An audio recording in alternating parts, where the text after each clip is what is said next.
Hello mga baklosh! Ayan na nga, sobrang busy ng mga lolo nyong yan. Nagkakaroon nga kasi ng 2 araw na pabasa para sa mahal na araw. Lahat nga ay kanya-kanyang galaw, nakikita nyo naman, diba? Ayan nga po yung aming napakabait na district manager na si Ma'am Elnora Bodino. Camera shy nga po siya, kaya nga po nakatalikod. Taon-taon niya nga pong ginagawa yan na magpabasa tuwing Holy Week. Pasensya naman po talaga, ma'am. Hindi po ako nakapunta sa inyong pabasa. Sorry naman po. Bale, marami na pong susunod, di ba po, ma'am?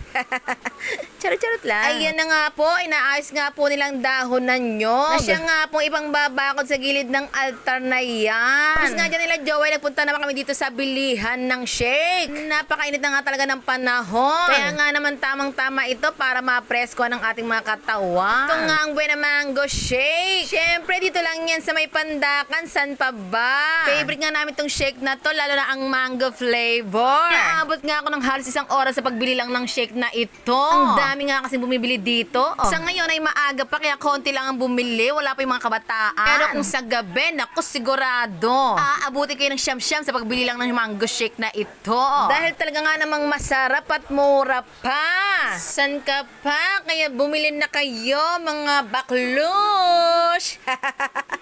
Char-char lang. Katapos nga namin mag-mango shake, ito naman, bisibisihan na naman si Jowa. Nililinisan niya nga yung kanyang baby. Bibiyahe nga kasi kami pa Quezon Province. Taon-taon nga umuwi kami sa kanyang bayang Sinilangan. Dahil yun na din ang pagkakataon na makita niya ang kanyang Mother Earth na kagandahan. Na si Mama Merly. Ito na nga din yung pagkakataon na madalaw nga namin sa puntod ang kanyang ama taon-taon. Kaya hala, sige, linis pa. Kinabukasan nga, ito na nga, nasa biyahe na kami.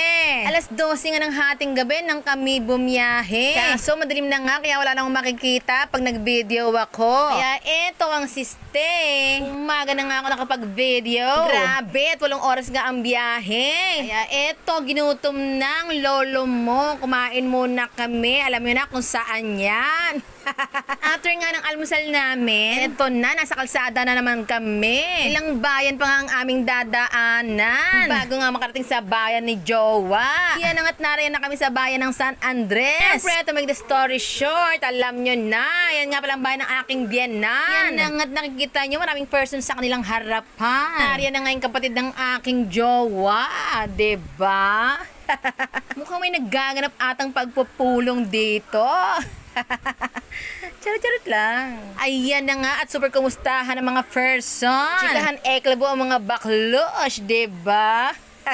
Ayan na nga, nandito na kami. Nagmamaganda na naman ang lola nyo, diba? Sensya naman at pilingera lang. Thank you so much!